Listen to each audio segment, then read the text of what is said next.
creatively exhausted Hanna-Barbera studio and engineered a turnaround that brought some of the country's most innovative young animators to its door. Their creations helped make another newborn cable network more than a place where old cartoons went to die. Moving on to Minnesota, in fact, it happens to be the one I wrote. So whenever somebody has the button, this guy here, okay, and where do I point it? Where's the machine? Down. Oh, there it is. And where do you go volume? Let's see. Which one is the somebody do the volume.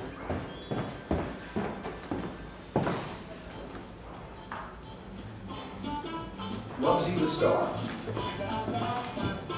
Wow, everybody! I'm painting a poster for a play. It's called The Dinosaur and the Daffodil. It's gonna be real cool. Oh, great This job, is for Wubbzy. 4-year-olds, I like it. It's got my attention. It'll be the best play Wuzzleberg has ever seen. Thanks, Widget. How's the dinosaur costume coming? Oh, come on, little buddy. I'll show you.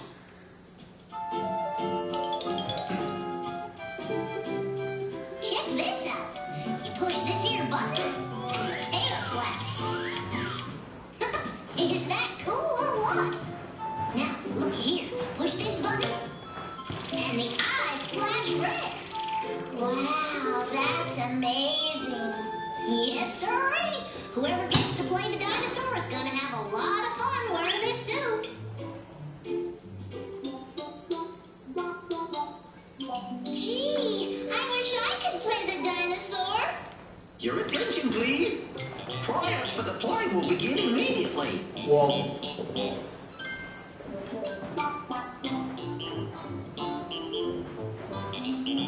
Okay, let me hear you all roar. Roar! Roar! Roar!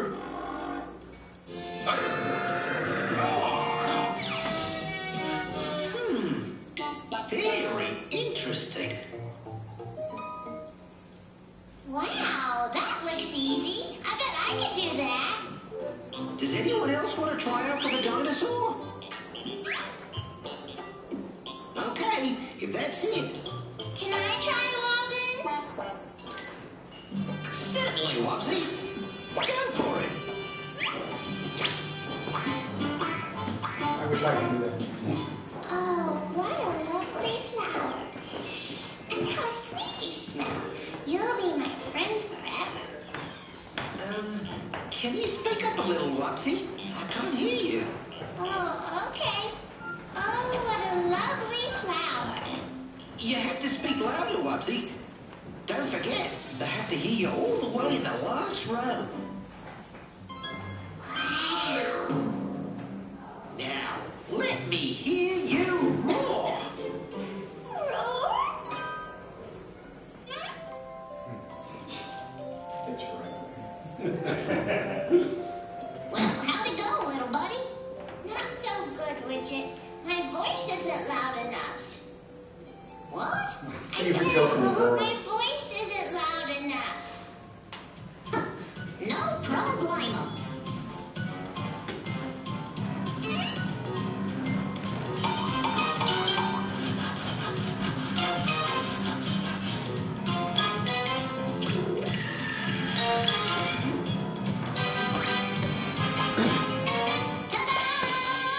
Introducing the Speak-Upinator 3000. What does it do? Oh, you'll see. Try it on, little buddy. Try it on. Now, say something. Something. Second thing. Oh, that's not supposed to happen. But don't worry, I can fix that.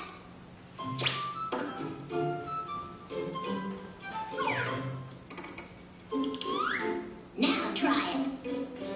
Oh, what a lovely flower. Wow, I sound great.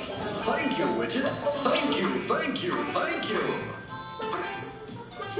Every part is cast except for the dinosaur. I wish there was someone with a louder roar. Was that you, Wubbzy? You bet it was, Walden. Listen. Oh, what a lovely flower.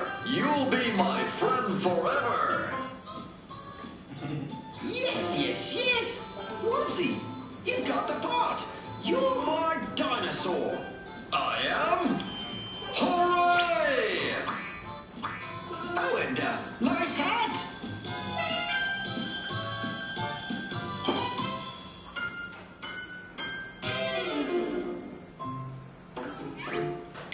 Congratulations, Whoopster.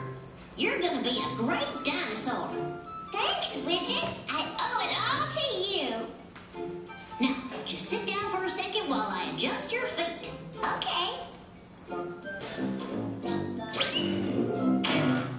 So that comes. What was that? Oh, don't worry, little buddy. It's probably just a loose bolt. Come on, Wubbzy. It's time to practice to play. We need you on stage. I'm ready.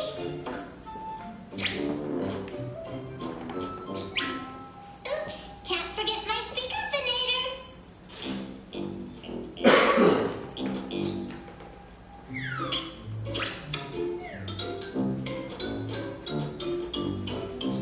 Okay, Wubbzy. Let's start with your speech.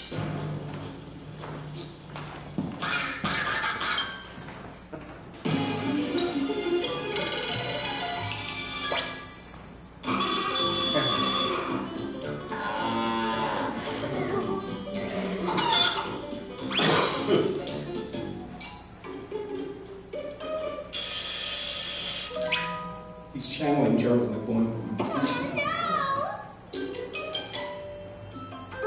Maybe I can fix it. Or maybe not. Try it without the hat, Wubbzy. Oh, what a lovely flower. And how sweet you smell.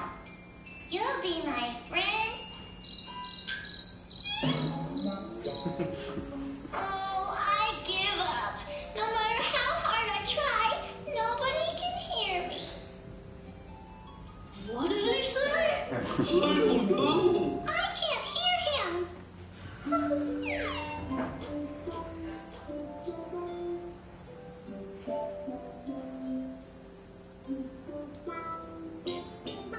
Sorry, Wubbzy. Not everyone could be the star. I know. But you know, everyone can help make the show a hit. Buggy and Huggy are building the sets. Earl is hanging the lights. And Chef Fritz is making lunch for everybody. Magnifique! But we still need someone to paint the scenery. It has to be a really good painter. Especially when it comes to dinosaurs.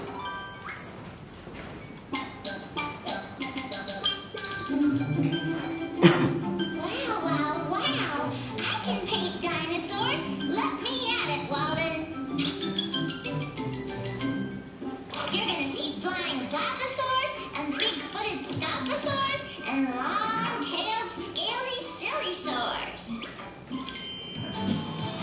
Silly sword.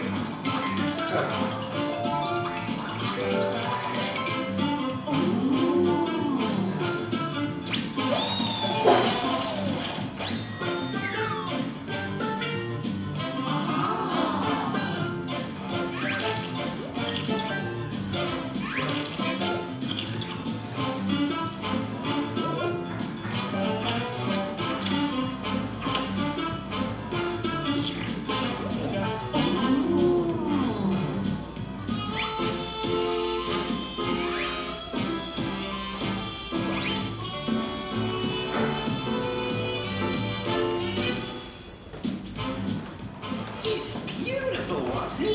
Thanks, Walden. It's too bad you still need someone to play the dinosaur. Oh, but we do have someone. Roar, roar, roar. Wow!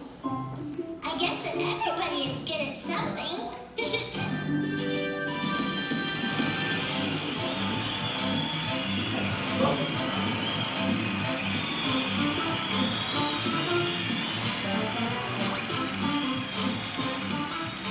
And let's hear it for our fantastic scenery painter, Wubbzy.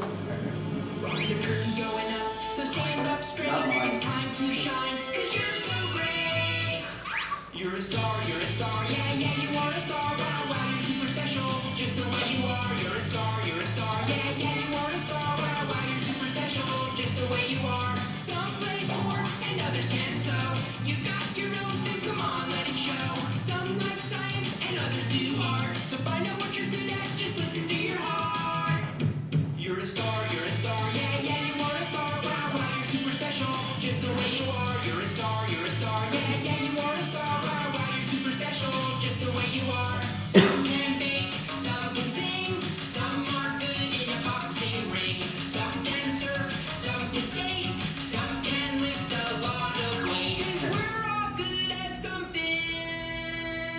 You're a star, yeah, yeah, you are a star. Wow, wow, you're super special, just the way you are. You're a star, yeah, yeah, you are a star. Wow, wow, you're super special, just the way you are. Yeah, yeah, you're a star.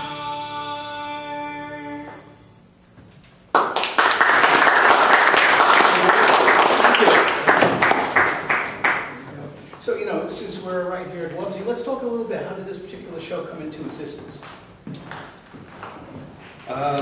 I had a 4- and a 6-year-old, and like every other parent of young kids, I decided, whoa, what a great opportunity to make things for my kids.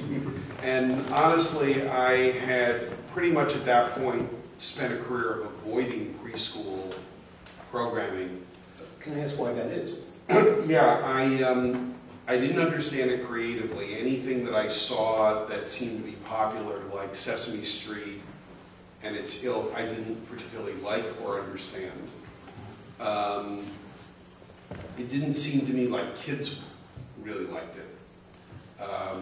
In the case of Sesame Street, the evidence, in fact, is that kids didn't particularly like it, except when it was on TV and there was nothing else on it. As soon as they got competition, you know, their ratings went down dramatically.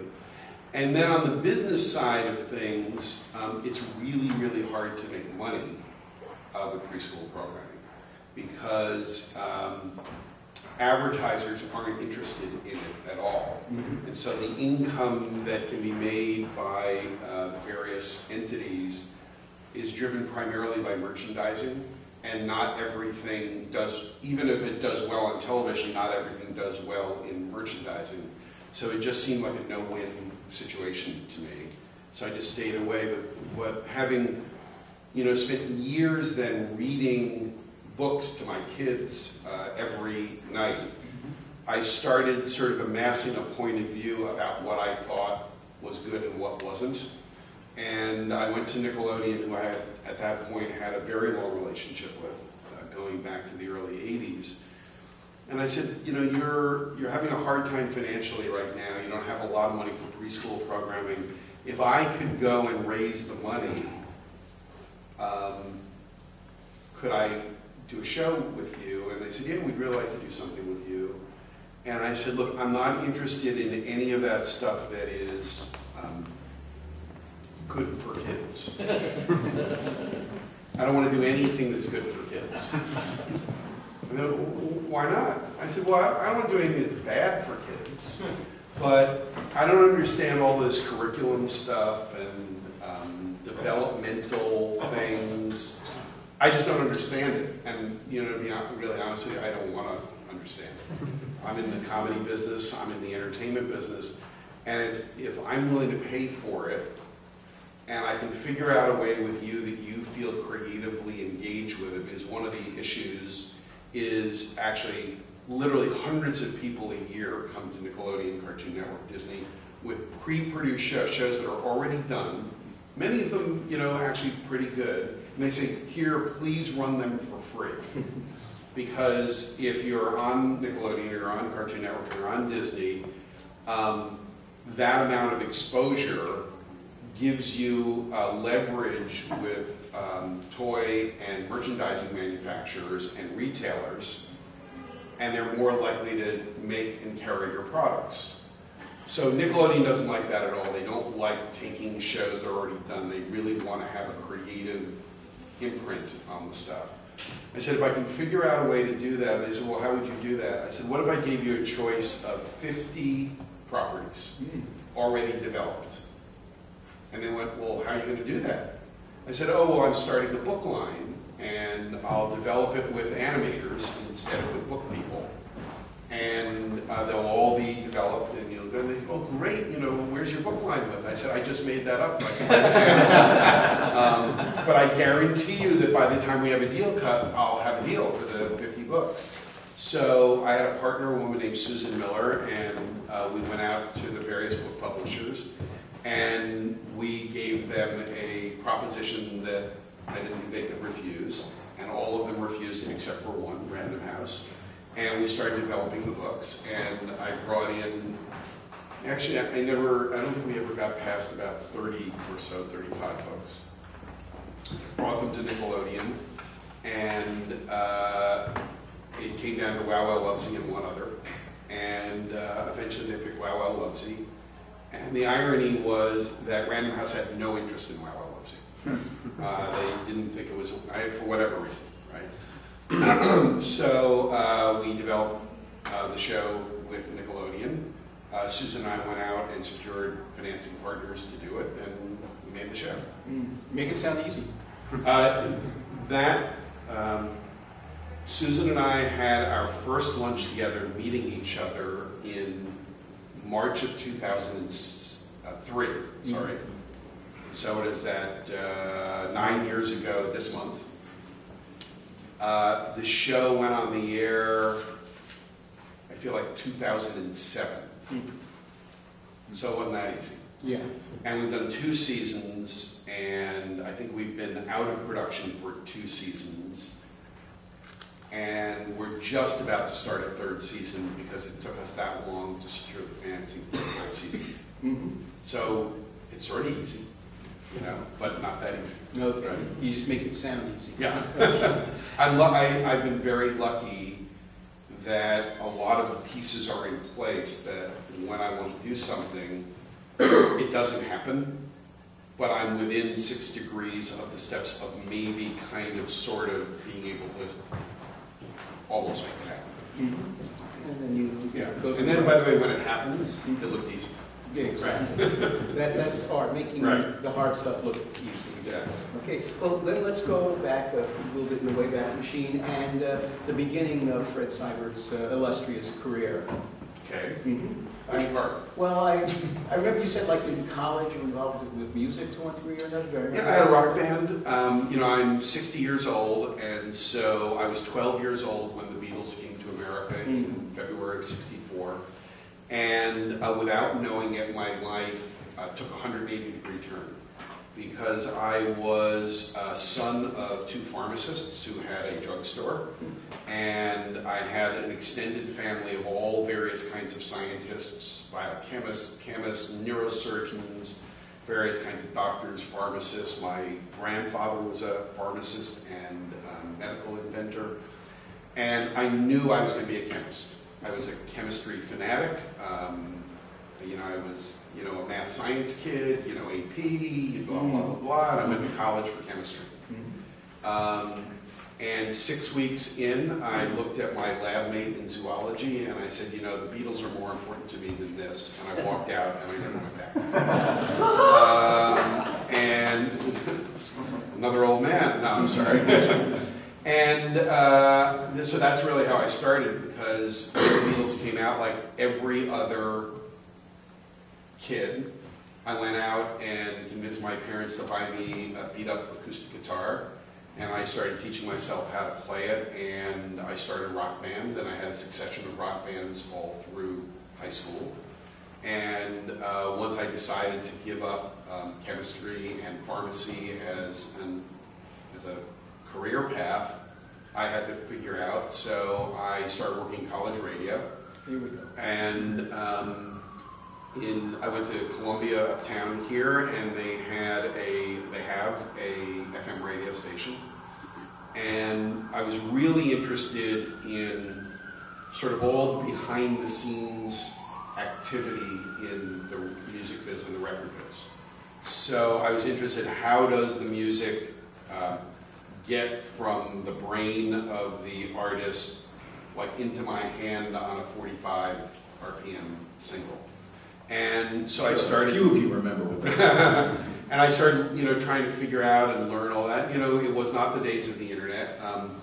My main rock and roll magazine when I was in high school was 16 magazine, you know, the teen magazine. Not Tiger Beat. Not Tiger Beat, because 16 actually had an editor named Gloria Stavers, who was as interested in the burgeoning rock scene as she was in how cute Bobby Sherman was.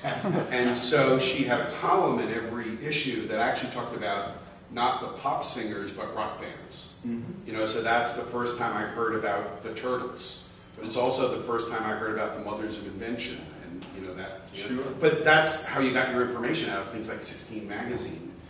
And when I got into college radio, they had no interest in popular music, and that's all I had an interest in. You know, I was, you know, a kid of the top 40, you know, and you know the burgeoning FM rock scene. And the only thing they had were jazz musicians coming up, and I just hated jazz. To me, jazz was old people's music. You know, it definitely wasn't for me. But these musicians would come up, and they wanted to play live on air. And our station was very oriented toward journalism, and no one had any interest in getting these musicians, you know, their music over the airwaves. And so I just volunteered and started teaching myself how to record. And one thing led to another, blah, blah, blah, blah, and I started a little blues and jazz record label with a buddy of mine from Long Island, and started making what turned out to be some world-class music. And I got bit by the bug, and at 22, I have a theory about everything, as you'll sort of pull out of this interview. And my theory was that the oldest of the Beatles was 22 when they hit the top of the pops. And so when I was 22, I realized I was never going to make it as a musician. And the only other person I knew in the Beatles firmament that had any interest to me was the old guy, George Martin, their 45-year-old producer. I said, oh, you know, I'll be the producer. And this way I have more than 20 years to figure out what that means. And boom, like right there, I anointed myself producer. And I started my record label with my friend Tom Pomposello solely because then I could determine what credits went on the record. And I started, you know, with a blank record and went produced by Fred and Tom. And then we figured out what the record was.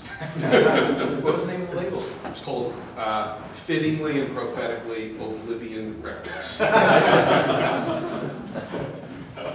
Okay, well, there's some space in there between like the first thing I found on the ever reliable Wikipedia company you had, partner, you named the company Fred/Allen, and according to Wikipedia, the first branding company in TV. That's right. Okay, so there's a little gap in there from Oblivion to Fred Allen. How did that go? Yeah, about 10 years. Okay. I went to work when I was completely broke. I got a freelance job in radio in ridiculously for me, country music radio here in New York. If there was ever an oxymoron, it's country in New York City, you know, in the home of Frank Sinatra, that this country music radio station, which by the way was, you know, the #2 country music station in America, hired me to do freelance radio production. The guy who was my boss there was a creative genius called Dale Pond. And Dale became my mentor. He was a very high-strung, volatile individual. I don't think he ever threw anything at me, but you know, he was that kind of guy, right? But he was brilliant, and he only liked people working for him who were completely unformed things of clay that he could, you know, Michelangelo into something. And I was a really willing subject because at that point in my career, the best year I had made $2,500 a year. And I couldn't take it anymore. And I wasn't doing anything that resembled what I wanted to do. So Dale really, literally tutored me 7 days a week, 24 hours a day. I saw him every single day of the week. On the weekends, I'd go and hang out at his apartment, you know, that type of thing. And he held my hand, teaching me everything that he knew. And he was an advertising guy. And that frightened me because I had no interest in advertising. In fact, I was a child of the 60s, so I found it reprehensible. And funny enough, I found out that I was kind of good at it. So, long story short, he went to another radio station. I kept working at the radio station, and I get a call one day from a guy who said, "Hey, you know, Dale gave me your name and number. I'm working in cable television." I'm like, "You know, what's that?" This is in spring of 1980, and it was, you know, cable television was kind of like what the internet was in 1993. Like, a few people had heard of it, but I wasn't particularly one of them. He said, "Oh, Dale told me you might want to come and work for me." And I said, "Well, no." He goes, "Why not?" I said, "Well, I watch television. I don't want to make it. Like, I don't have any interest in television. I want to be a record producer." He said, "Oh, well, you know, come and meet me." So I went. I was 27, and Bob was 25. And I walked away from the coffee we had together going, "Man, he's really smart. And my boss in radio is really a jerk." And one of the lessons that Dale had taught me is that the job doesn't matter. Job's completely irrelevant. The only thing that matters is the boss. And I said, "Well, this guy can teach me more than the boss I have now, who I have no respect for." And I quit that day. And I went to work in cable television, having made a list of the pros and cons. And one of those things was, you'll never work in music again. Was that a pro or a con? That was a con for me. Actually, when I made the list that night, like before I quit, I was in what turned out to be my last record-oriented recording session ever. It was with a jazz trumpet player named Bill Hardman. I was a freelance producer around town. And I didn't pay any attention to the session, and I was writing this pro and con list, and I was like, I guess, because Bob had asked me to go to work. They had a channel, the movie channel, which some of you know. So I was going to work to be the head of promotion for the movie channel, and that was it for my music career, you know? And I just realized, like, I was getting nowhere fast. It wasn't working. I didn't have the right personality to be in the kind of music I wanted to be, which is pop music. I couldn't hang out all night with bands. I don't drink. I don't take drugs. And, you know, I didn't know that then, but, you know, 90% of the job of the producer is to put everyone in the mood to do a good job. And I didn't know how to do that. You know, like, I had no comprehension, actually, of how to do that. Coming with a big bag of weed? Kind of. You know, I mean, you know, and in my jazz records, you know, when I wander into the men's room and a guy was shooting up because he was playing badly, I was just like, you know, and they were all African Americans of a certain age, and I'm like a 25-year-old white kid from the suburbs. I'm like, what am I doing here? And I'd run back, and all of a sudden the session would get good because the guy had fixed up, and he could keep the beat all of a sudden, you know? So the whole thing was like a disconnect for me. And I took the job for Bob in the movie channel, and he gave me an assignment the first day, and I went and did the assignment. It was promoting the big movies in June on the movie channel. So May of 1980. And I came back and I played in the spot, and all of a sudden he called everybody in from the office, and they played in the spot, and they all started clapping, and I was like, oh my God. You know, it was like Sally Field, right? It was like, they like me. Because in all the other businesses I was in, whatever it was I did, they basically told me I was an idiot, and that I didn't know what I was doing. But here I was with people who knew even less than I did. So the fact that I cut my first spot, I cut it to the theme from Car Wash, because that was one of our movies. Cutting to the beat? You can't Yeah, and I cut to the claps, you know, at the beginning of the thing, and it was like, they had died and gone to heaven. They thought that was the greatest thing ever. I like this television gig. And I realized that, you know, my job was to be in a place where everyone else was blind and I was the one I'd manage. And that kind of worked. And by the way, that was in, like I said, May of 1980. It's worked ever since. As long as I can just be around other blind people. Or at least people with serious questions, right. To see. Quickly, so I got there May 5th, 1980, and a month later, for some reason, Bob gave me my first raise, which that was kind of good, because I had taken I told him I took a pay cut to go there, but I was really making $2,000 more. And the memo goes out on all of our desks, and the memo's titled, before email, the music channel. Like I'm working on the movie channel, it's the music channel. And I read it's a page and a half, and basically in that page and a half, Bob laid out the next 10 years of MTV, what became MTV. So I go, it's kind of cool. So I walk into his office, I go, what's this? He goes, oh, you know, I meant to tell you, I'm going to hire someone new to work for me who's going to run the movie channel, and he'll be your boss.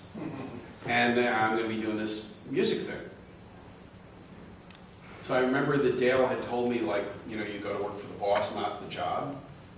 I'm like, I just quit my job to work for you. He said, yeah, I know, but, you know, this guy, Marshall's, he's a good guy. And I'm like, who's Marshall? You know? And I said, how come I'm not working on the music thing? What do you mean? I said, I know more about music than you do. I know more about music than anybody here. He goes, oh, okay, you're right. You can do that. I said, oh, good. Can I hire some? So should I go find somebody to take my job at the movie channel? He goes, oh, no, you can do both jobs. So all of a sudden, like, I go from not being in TV to having 2 TV jobs, and I became, in effect, the first employee of MTV. And it worked. Okay. So those spots, those ID spots they came along, I guess some were pretty close to that moment, that day. Yeah, well, my job was the on-air promotion for MTV, which I took to mean everything that wasn't a music video and wasn't the VJs. Eventually I got in charge of all of it, but at that moment that was my gig. And so I went to Bob and I said, you know, we probably need a logo. He goes, yeah, can you get one? And I said, yeah. So I called this guy, a guy called Frank Olinsky, who is my oldest friend. I met him when I was 4 years old. He was on the dirt hill in my backyard when my parents moved in their house. And Frank was 5, I was 4, and he was already a brilliant artist. He was like incredible. He made these, at 5, he was making these elaborate airplane models, and they were perfect. Now, he had a dad who was an artist, so he sort of helped him out. And all the way through my childhood, he was just an amazing artist. You know, when the Flintstones came out when I was 9, like the second week, he was selling sweatshirts in the neighborhood where he had drawn Fred Flintstone, like on all the things like him perfectly. I just cleaned out my mother's house. I moved her. And I found this scrapbook where I was trying to draw Fred Flintstone like half as good as Frank. You know, it was like unbelievable. And then Frank was and is the biggest music fanatic kind of on earth.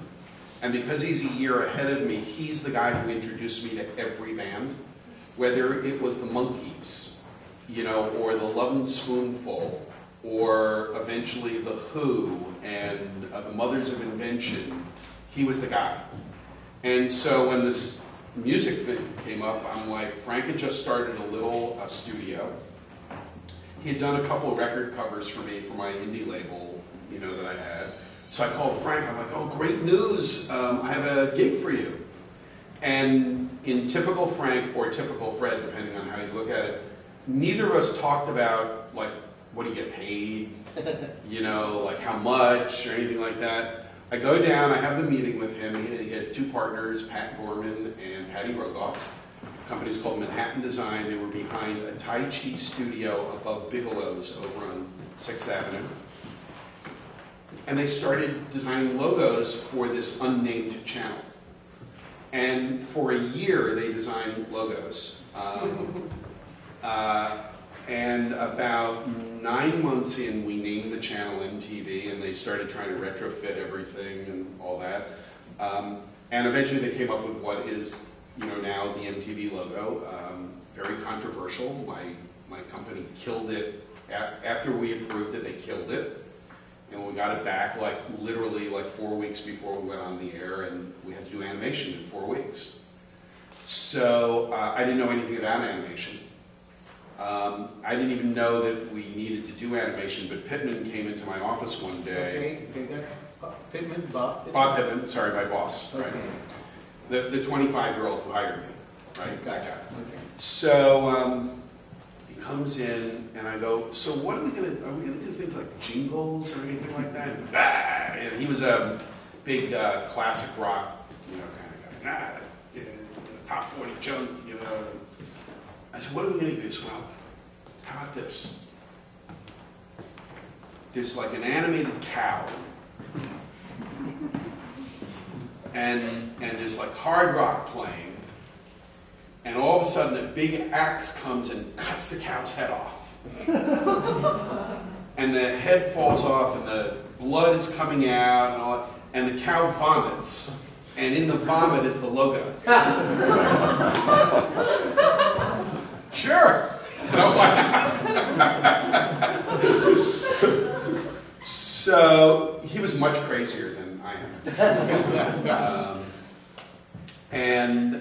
So I started buying production magazines for the commercial business and making lists of all the animators in there and calling in all their reels. But then we went through this situation where the company canceled the logo and then at the last minute put it on. I didn't know what to do. And I said to my assistant, there's been that guy out for the last 3 months who comes like every other day and sits on the couch waiting to have an appointment with me. She goes, yeah. I said, he's an animator, right? She goes, yeah. I said, is he out there now?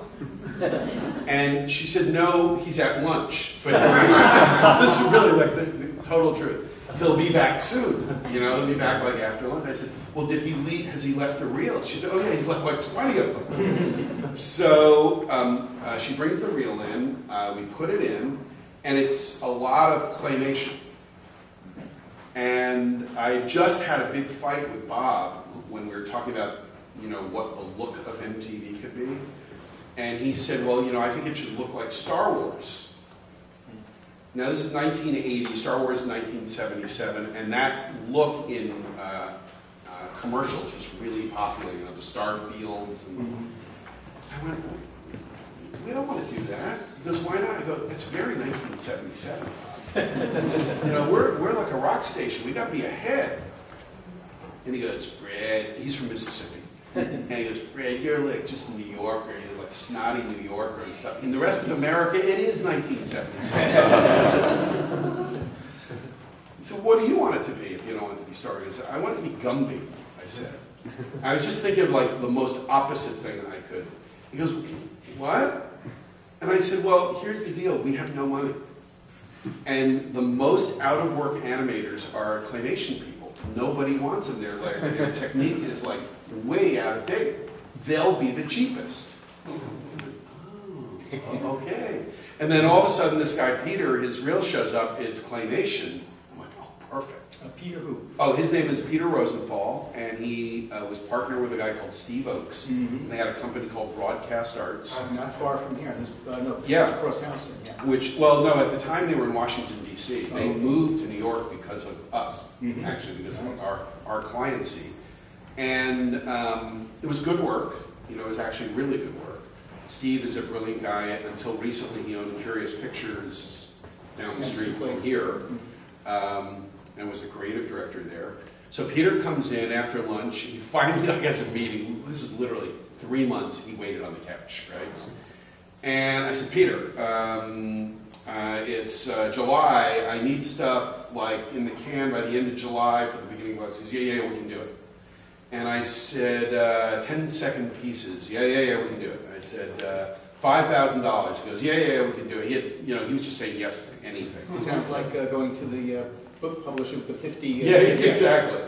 And sure enough, Peter and Steve, I guess they worked like 88 hours a day between that day and that. And I gave them whatever sketches Frank had given me of the logo, and they just started delivering pieces. In fact, our first creative award at MTV was for a piece that Steve and Peter made at Broadcast Arts. And so from there on, I basically started commissioning independent animators in New York primarily, but around the world, because they were the only ones who weren't doing things that made me want to throw up. Like I'd look at all the commercial animators I hated, except for one company, I hated everything that they did. And I just started, and they were the cheapest, by the way, you know, and I didn't really have much of a budget, and so the rest, as they say, history. Yeah. So the one company that you didn't dislike? Oh, there was a company in New York called Perpetual Motion, which eventually became a company called Buzzco, which still exists. Candy Kugel is in charge of Buzzco, but at the time, Perpetual is owned by a guy called Buzz Potemkin. That's how Buzzco came along. And I hired him to do what became that sort of iconic piece of the rocket ship going up and planting the flag on the moon. The astronaut, yeah. Right, instead of it being an American flag, it was an MTV logo. They did that piece. And many others eventually. Basically their trademark, their music awards, et cetera, et cetera. It was, I will tell you, I am almost proud of the fact that I very rarely have creative ideas. I really depend on great creative people and great creative talent and their ideas. But that particular thing was the only real big idea I had for MTV, which was the flag planting. Trade on it. Yeah, absolutely. I wish. So now you were there, and eventually you wound up at Hanna-Barbera. But the period in between, was that the Fred Allen period? Yeah, basically, I was not only the first guy hired at MTV, I was the first guy to quit. And I quit because I hated working for, I have a real authority problem. And like having bosses and all that type of stuff really like sets me on edge. And I do stupid things, and I'm belligerent and weird and all that. And I planned on working at MTV for a year, or at the company. It's now MTV Networks. I planned on working there for a year because that was longer than I had ever worked anywhere, and they made me wear a suit. The guy who was the president of the company at the time believed that even a sports jacket and slacks was too casual for work. And so I did the craziest work of my career, you know, in a suit. And they just kept making it better and better until I was there for 3 years. But I finally, you know, figured out a way to quit, and I had my best friend was this guy, Alan Goodman, who was a writer at the time at CBS Records in the advertising department. He and I worked in college radio together. And I walked in one day and said, "I'm quitting, are you coming?" And he said yes. And we set up this consulting company, production company, advertising. It was like whatever. I had a list of things that I thought people could pay us for. We set up Fred Allen. And for 10 years, people paid us for things on the list. And we made a great living. Did you realize you were the first branding company in TV? I eventually did. What I knew is that we had a shtick, right? What we had done at MTV was we had sort of turned the rules around on all sorts of things, and I think we prided ourselves, maybe too much so, on reinventing a lot of rules. And one of those rules that we were part of reinventing, Bob Pittman obviously was, you know, critical to that, was that until cable television, there in New York City, let's say, there were 7 TV channels. And they were all everything to everybody. And in a world of what we thought was going to be so many channels, at the time it was 10. But, you know, by the mid-'80s it was 30, and, you know, by the mid-'90s it was 100. Bob, and then those of us who worked for him, believed that channels had to distinguish themselves by what they did rather than being everything to everybody, because how else would you make a choice among 100 things if you didn't know what they did? And MTV was very clearly that, right? And our sister channel, Nickelodeon, which Alan and I were, you know, very engaged with. And I developed partly because of my mentorship with Dale Pond, I started developing a point of view as to how you told the story. Because the problem with MTV, from a promotion standpoint, is if you were in the TV promotion business, what your job was, tonight on the Cosby Show, Bill gets a haircut in a very special episode. Oh, right? That was. I cut a few of those myself. I bet you have. Yeah. And I thought that if that's what I had to do for a living, just shoot me now, right? It was like, I didn't want to do it. Frankly, I didn't know how to do it. I didn't really want to learn. And I lucked out because guess what? MTV had no shows. There were no very special episodes. And on any given day, we had absolutely no idea what would run when, right? It was sort of, the list of songs went into a computer, and every hour they spit out, and they spit it out kind of in real time. It wasn't quite in real time, but it was close. So we couldn't predict when something would be on, so I could make one of these promos. So now my job, they've given me 2 minutes an hour to fill. I'm like, oh my God, what am I going to do? So I actually drove Dale out to the beach out on the east end of Long Island so that he could walk with me up and down the beach and trying to help me solve the problem. And we're walking up and down. I go, I don't know what to do. What do we do? And how about this? How about that? I'm like, nothing made any sense. And then I realized that because of him, I had made a list. And the list was everything that MTV would be to anybody. And it was the most distilled list that I could find. It was 9 things. MTV is in stereo, which was a big deal in those days. MTV is on 24 hours a day, big deal in those days. MTV plays your favorite music. Okay, fine. MTV plays new music too, right? So I had this list, and anything that anyone could come up with about what MTV was, I would fit it into one of the 9 things. And if I couldn't, I'd come up with another thing.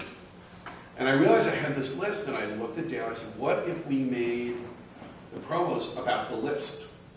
Like, what if we, each spot was about one thing on the list, and we kind of taught people what this Megillah was. Because none of us knew. I went the week before MTV was on the air, I went what had been a very popular staple, like a Comic-Con, except it was a rock con. And it was where you could buy bootleg Pink Floyd records, that kind of thing.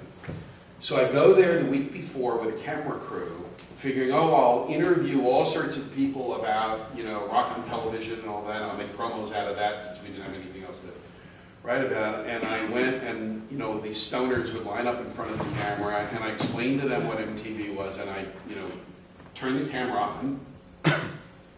We go, man, is it going to be like REO concerts? We play Journey, for hours at a time.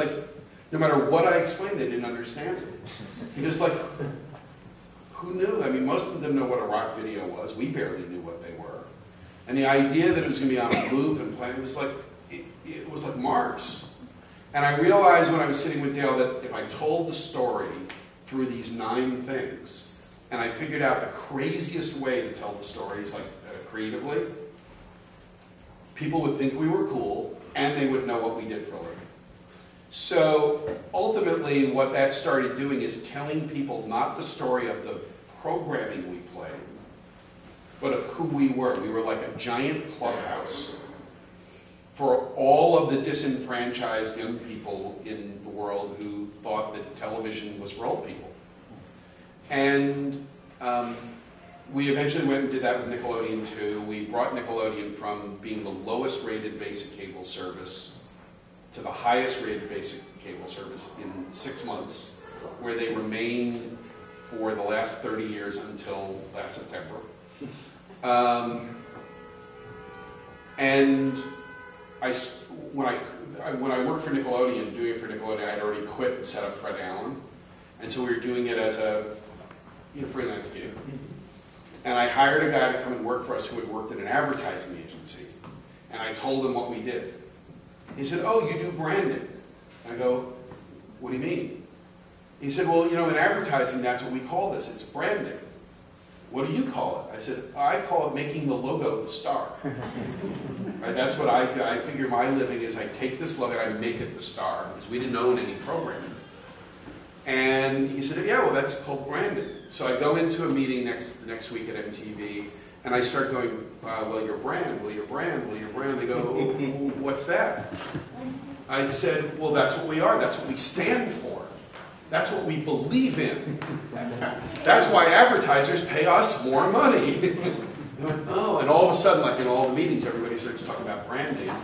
And within a year, everybody everywhere is talking about branding. Now we talk about the brand of Mitt Romney. Mm-hmm. No, we don't talk about anything that he actually does. We just talk about the Republican brand. Mm-hmm. They ruined the Republican brand. Branding. Yes, thank God they ruined the Republican brand. And then, so that's why I call it, because we preached this for the 10 years we were in business. Mm-hmm. And honestly, once everyone else started using it is when I was ready to close Fred Allen. And that's kind of what we did Right. after about 10 years. Mm-hmm. And did you close it, or did Hanna-Barbera come and get on their knees and said, save us? No, I mean, long story short, I was in the middle of a negotiation with Nickelodeon, and they were annoying the crap out of me, as they would do at every renegotiation. And Nick was annoying. yes, right. And Alan and I were fighting all the time. He had eloped with my sister, and I realized I was going to have to see him at every holiday anyway. And we were just done. You know, we were bored, and we were making a lot of money, and people were offering to buy our agency. We were the hot shop in town. You know, we had MTV, we had Nickelodeon right at their sort of peak, and we just couldn't take it anymore. And I was in this negotiation with Nickelodeon, and I said, look, if you persist in this, I'm just going to close the company. And they're like, you know, because like, we were making a lot of money from it. Mm-hmm. And like, who's going to walk away? Well, us. We were really, you know. So they just hit us once too much. We were doing that post the first Iraq War recession. Mm-hmm. You know, so I was laying people off. It was unpleasant, the whole thing. I just walked back in and I said, I'm closing the agency. He went, oh, no. What? I go, no, look, 90 days, right? It's February. We're going to close in whatever that was, May. And then, what? I said, I told you if you kept doing this, I'm closing the company. We're closing. It says in the contract we have 90 days that we have to fulfill the thing. And then we left, and they still thought we were kidding. So we called the agency together. We announced that we're closing. Everybody starts crying. But you've seen the movie. And it started getting around. I got a call the next day from Scott Sassa, who was the president of Turner Entertainment. And he said, I heard you closing. I said, yeah. He goes, hey, you know that Ted just bought Hanna-Barbera. I said, no, I know. He and I had talked about something else related to Hanna-Barbera a number of years, a couple of years before. I think I was the only person who had ever said the word Hanna-Barbera or the words Hanna and Barbera in a sentence to him before they bought it. And I said, yeah, I heard, it's good luck. He goes, it's a real train wreck out there. And I want to close the studio, and Ted won't let me. And we just really bought it for the library so we can start Cartoon Network. I said, gee, that's too bad, good luck. And he said, well, why don't you just come out and run it? I was like, what? He goes, well, what are you going to do? You're closing your company. I said, well, I'm getting divorced. I can't stand Alan. I hate all the people at MTV Networks. And got a house out on Long Island. I'm going to go sit there for a year and figure out what to do. He said, why don't you let me pay you instead? So I looked at my watch, and on my watch I had Fred Flintstone, Scooby-Doo, Huckleberry Hound, and Yogi Bear. I mean, it's an absolute true story. Mm-hmm. It was 10:35 in the morning. And I said, yeah, totally. And I said, Scott, I don't know anything about cartoons. He goes, oh, you do all that Nickelodeon stuff. I said, I take the logo, I don't even take it, I give it to an amateur, and we wiggle it for 10 seconds. I said, I don't know anything about characters or scripts or anything. He goes, well, it can't be any worse than it is now. Because they hadn't had a hit since the Smurfs. So I thought, I can't be there for 90 days. I got this contract, I got to visit. I can wait. June 25th, I land in Los Angeles. My bags are in a thing, and boom, I'm president of Hanna-Barbera. It was wild. Crazy. I was 41 years old, just divorced, in a town where I didn't know anybody, in a studio where everyone hated me, where they hadn't had a hit since the Smurfs. Mm-hmm. Yeah, it must have been a very strange atmosphere. You don't even begin to know. Yeah, I had 80-year-old people on my staff who had been there since they worked for Bill Hanna at MGM when they made Tom and Jerry. Yeah. I mean, it was It was wild. Yeah, they, they definitely hit a creative, I would not even say lull at the bottom, that they just didn't know what to do anymore. Well, the two shows that were in production when I got there, what the heck? The only one I can remember, I'm sorry, I thought there were two, there were probably two, but Yo Yogi, The Adventures of a Teenage Yogi Bear at the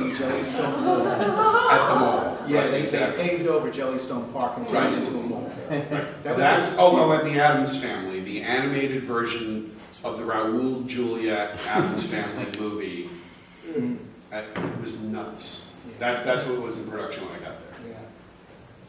So you started, as they say, kicking ass, taking names, and... No, I just sat on my couch frightened.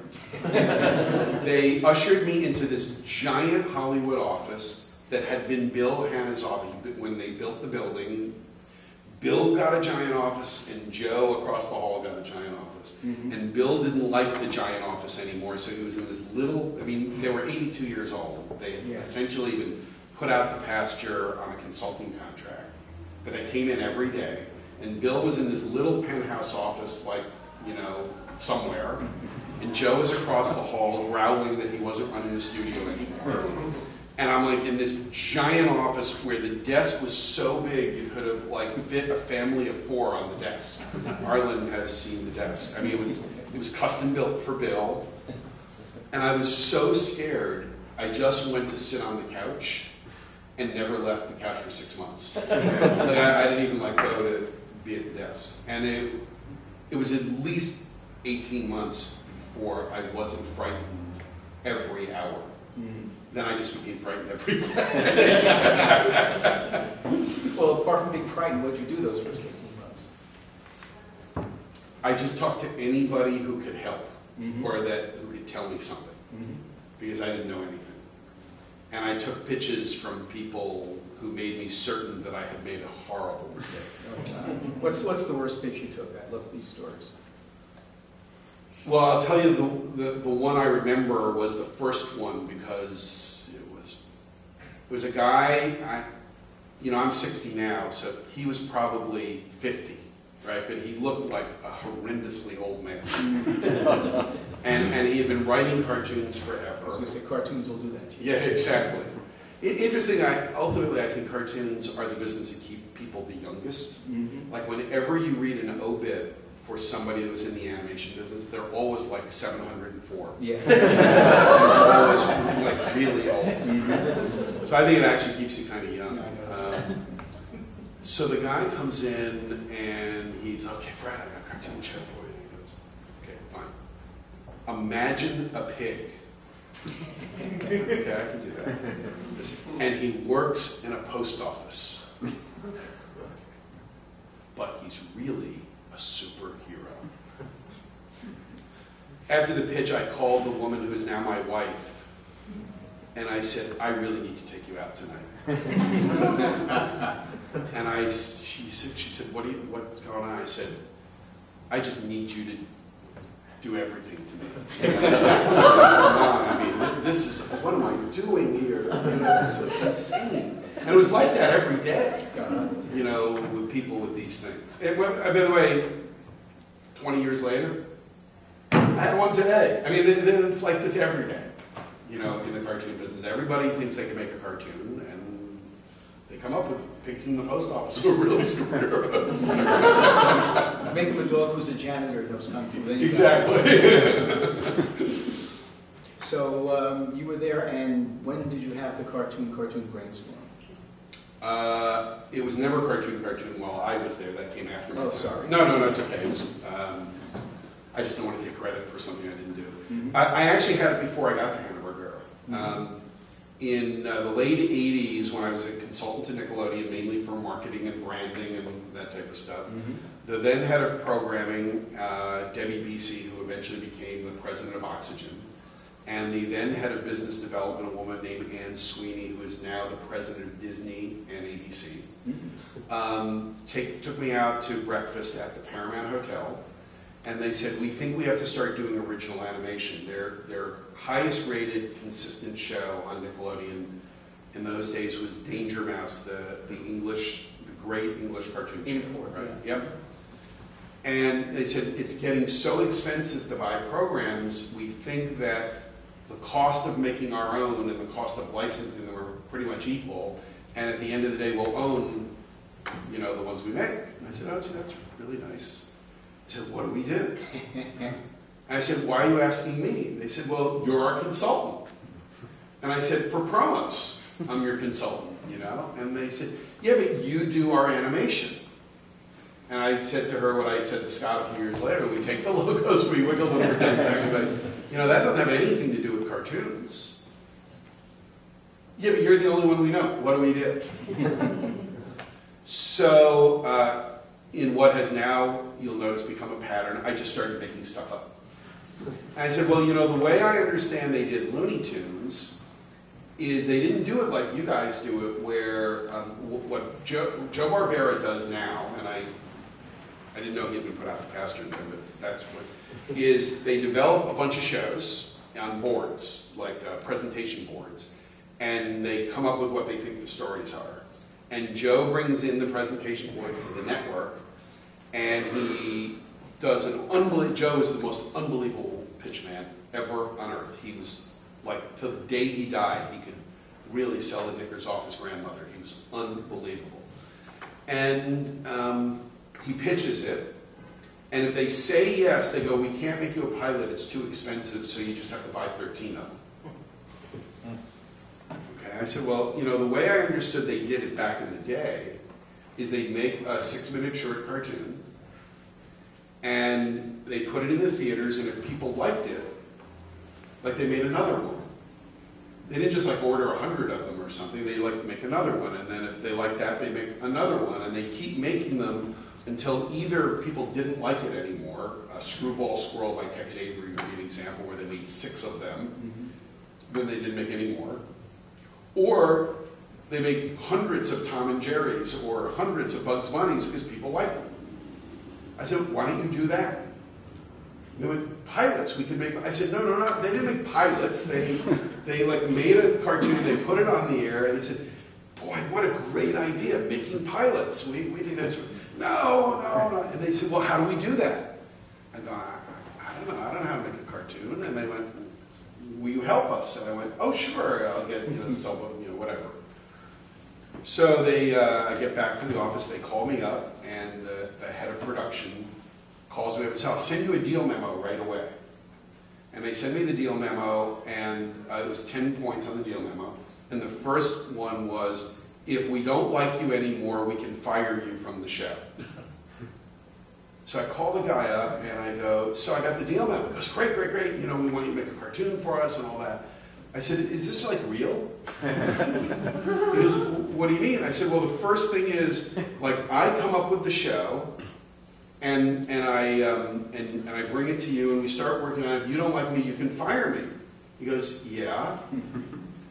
I'm like, can you hear the sound? Does the sound of ripping paper come over a phone? And I literally ripped the deal memo, and that was the end of my cartoon career. Which I was really deprived. I really wanted to make these cartoons. But the point is, I had that idea for Nickelodeon. They actually did their version of it. They made pilots. They made 5 pilots, 3 of which became Rugrats, Doug, and Ren and Snippy. They thanked me. And when I got to Hanna-Barbera, I said to Scott Sassa, my boss, I said, oh, I know exactly what to do. And I laid out the plan. I said, can't do that here. I go, why not? Because we can't make any money from that. It just costs you money. We have Tom and Jerry Kids on Fox, and we're going to have the Addams Family on ABC, and we're going to have Yo Yogi on NBC, and those make money. I said, no, they lose money. They cost you money, and they give you less money to make it. And she said, well, that's the business, Fred. And when I thought you were starting a Cartoon Network. He said, that's next year. So and then there were other business complications with Ted and all that. So for about a year and a half, 2 years, I spent trying to convince them to do this program. And in the meantime, I made 2 series. One was called SWAT Cats, The Radical Squadron. and the other one was called Two Stupid Dogs. Yes, you're not alone. And Super Secret Squirrel. Super Secret Squirrel was inside of Two Stupid Dogs. And in fact, I will tell you that at least half the crew on Two Stupid Dogs I still work with, 20 years later. The problem is that between those two shows, they cost $10 million. And they failed within 3 weeks of being on the air. So right at that point, it took like a year and a half to make them. And I went to Ted Turner, and I said, this new plan that I have costs $10 million too, but we get to make 48 cartoons for the $10 million, and we have 48 chances to succeed. And he goes, well, you just failed with these 2 cartoons. What makes you think that you're going to succeed with these? I said, Ted, how stupid do I have to be to do it 48 times and find one that'll work? And God bless Ted Turner, who is really, a true entrepreneur. The logic of that made incredible sense to him, and he greenlit What a Cartoon, and we went off to the races. What a Cartoon. What a Cartoon. My apologies. No, it became cartoon like pretty much the day I left. They didn't like What a Cartoon. But the idea was rolling, the pilots were rolling, and we got Dexter, we got Powerpuff.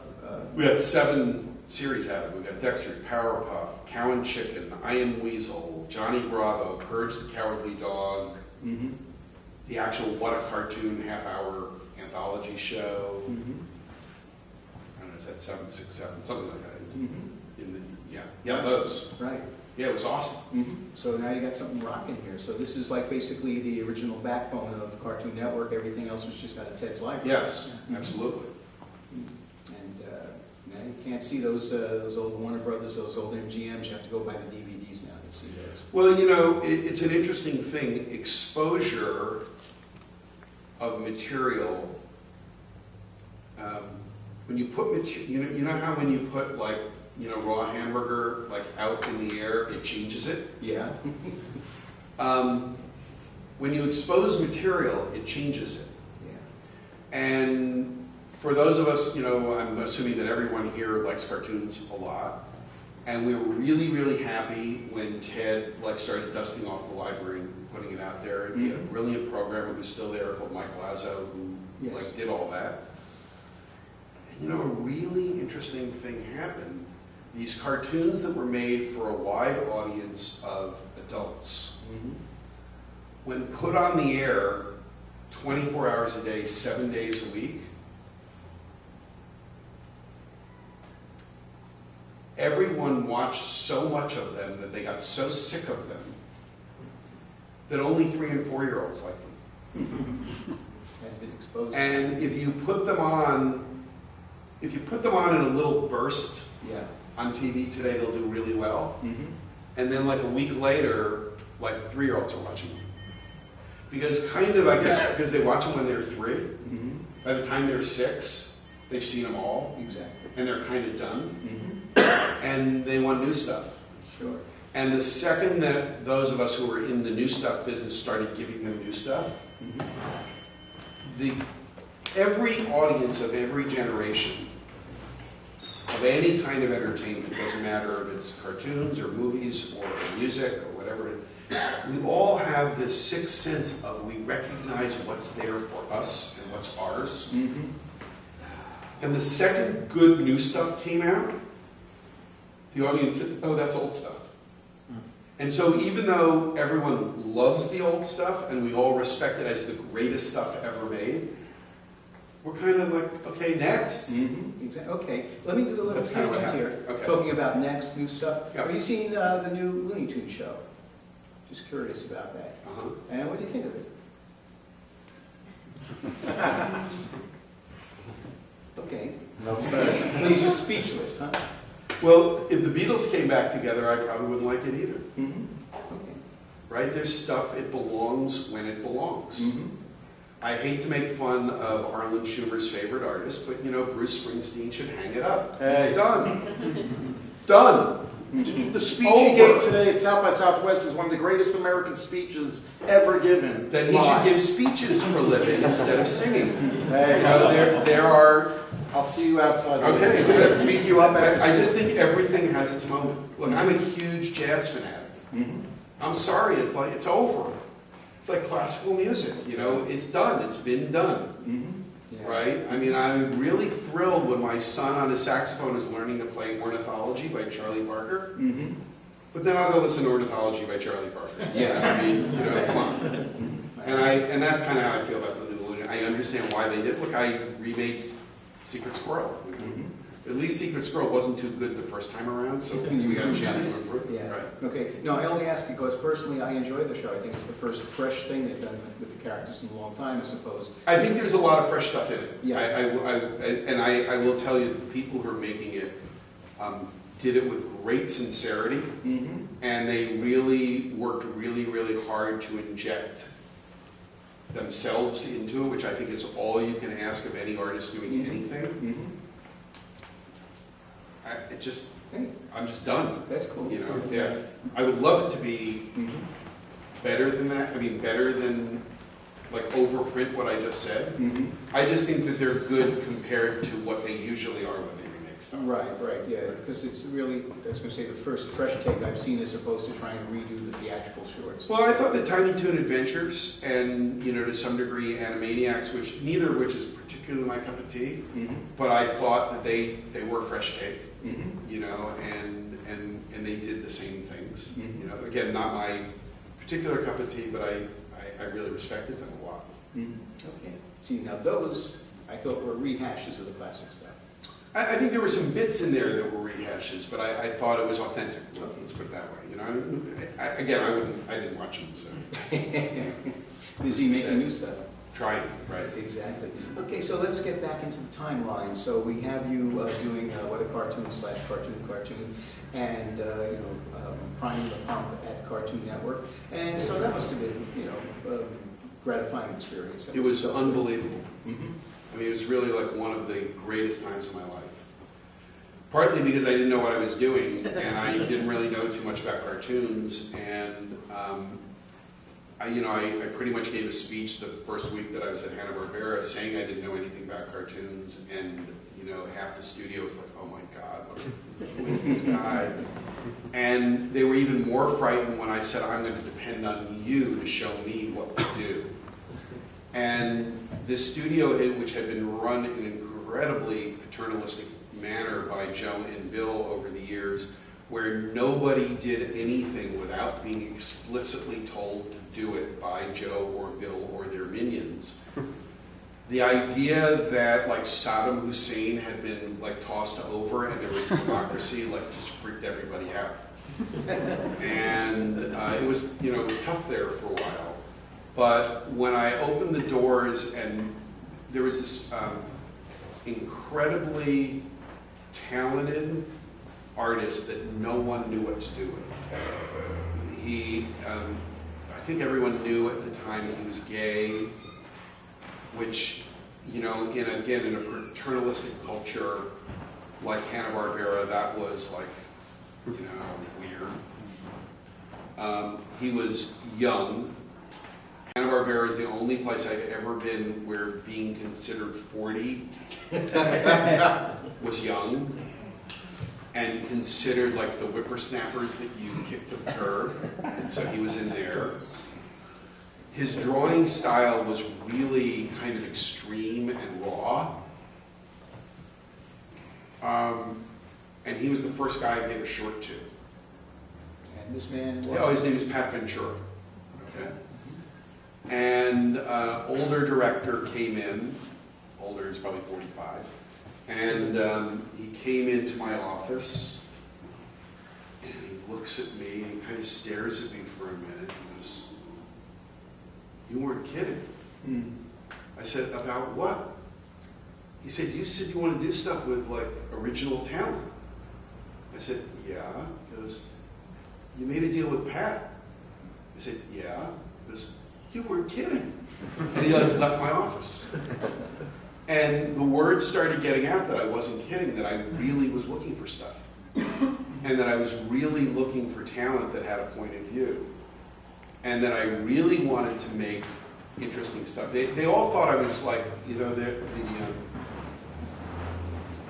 because of my MTV pedigree, they thought I had something to do with Beavis and Butthead, which I had nothing to do with, other than promote it, you know, and admire it.